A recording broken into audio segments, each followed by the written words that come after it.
Assalamualaikum warahmatullahi wabarakatuh.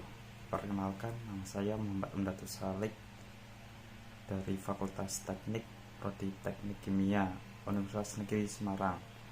Saya berNIM 23050700067. Kali ini saya akan membahas tentang model model Islam yang cocok diterapkan di Indonesia. Nah, sebelum itu mari kita mengenal dahulu bagaimanakah Islam itu bisa masuk ke Indonesia. Islam itu masuk ke Indonesia melalui beberapa jalur, yaitu diantaranya pertama, jalur perdagangan. Salah satu jalur masuknya Islam ke Indonesia adalah lewat jalur perdagangan.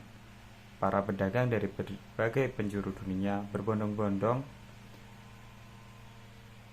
datang ke Selat Malaka. Mereka datang ke sana untuk berdagang. Selain itu, mereka juga menyampaikan ajaran agama Islam hingga sampai ke Pulau Jawa. Misalnya, pusat pemerintahan Majapahit. Bukti eksistensi Islam pada masa tersebut adalah adanya komplek makam Muslim di Sentorejo, Troloyo, Kecamatan Trowulan, Kabupaten Mojokerto, Jawa Timur. B. 2. Jalur dakwah.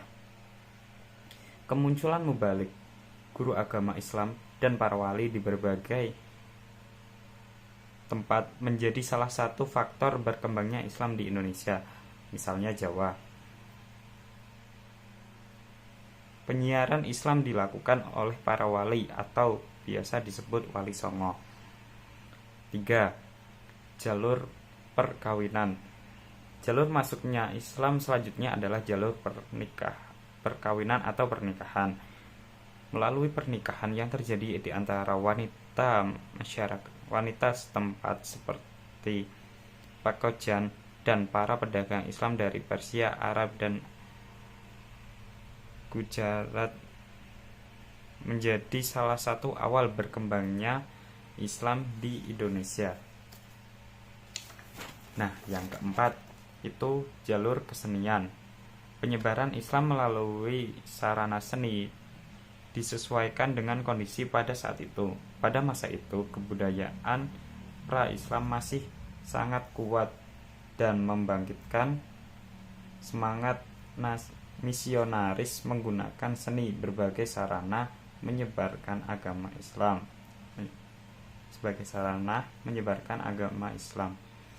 Misalnya di Pulau Jawa menggunakan wayang kulit, gamelan, dan lain-lain. Nah, lalu bagaimanakah model-model yang ada di Indonesia? Model agama Islam yang cocok diterapkan di Indonesia. Model tersebut diantaranya pertama, model Salafi. Model ini berupaya memahami ajaran dan nilai-nilai fundamental yang terkandung dalam Al-Quran dan Sunnah, memisahkan diri dari konteks dinamis yang melingkupi perjuangan masyarakat Islam, baik klasik maupun modern. Masyarakat yang diidamkan adalah masyarakat salaf pada zaman Nabi Muhammad SAW dan teman-temannya. Model ini hanya mempunyai dua landasan, yaitu yang pertama Al-Quran dan yang kedua itu Sunnah, dan tidak ada pendekatan ilmiah lain yang digunakan. Untuk menghadapi berbagai tantangan zaman, model ini hanya mengandalkan Al-Quran dan Sunnah. Hal ini menunjukkan bahwa aliran ini mempunyai sikap yang agak regresif dan konservatif. Yang kedua yaitu model tradisional. Model ini berupaya memahami ajaran dasar dan nilai-nilai yang terkandung dalam Al-Quran dan Sunnah dengan menggunakan hazanah pemikiran Islam klasik, namun tidak terlalu memperhatikan kondisi sosio-historis masyarakat lokal setempat. Hasil peneliti terdahulu dianggap pasti tanpa mempertimbangkan aspek sejarah. Masyarakat yang ideal bagi bagi model ini adalah masyarakat Islam zaman klasik yang menganggap segala persoalan agama telah dibahas secara mendalam oleh para ulama terdahulu.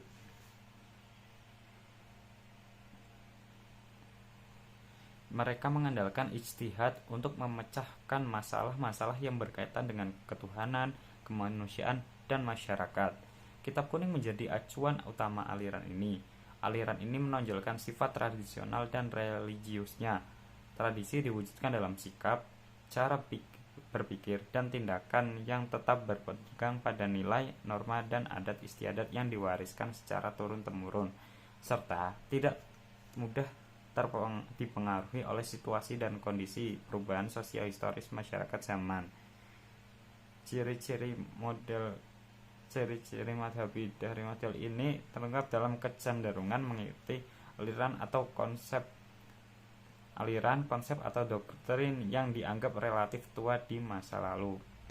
Nah, yang ketiga, yang terakhir nih, model modern. Model modern berupaya memahami ajaran dan nilai-nilai fundamental yang terkandung dalam Al-Quran dan Sunnah dengan mengkaji kondisi sejarah dan sosial budaya, serta tantangan yang dihadapi masyarakat muslim kontemporer tanpa mempertimbangkan isi hazanah intelektual Islam pada masa itu. Model ini cenderung selalu bergerak ke arah teknologi modern. Model ini ingin memahami Al-Quran secara langsung dan memasuki dunia modern. Kebangkitan Islam yang terjadi adalah sebuah keniscayaan karena model Islam ini bersifat rahmatan lil alamin. Sebagai agama yang hakiki mengharuskan melakukan rasionalisasi dan kontekstualisasi agar sesuai dengan pertimbangan pada saat ini. Memang benar, revivalisme Islam pada hakikatnya adalah upaya merasionalisasi dan mengontekstualisasikan ajaran Islam dan dalam ranah kehidupan. Upaya tajdid wajib dilandasi setidaknya pada 3 landasan, yaitu landasan ideologis, landasan normatif, dan landasan historis.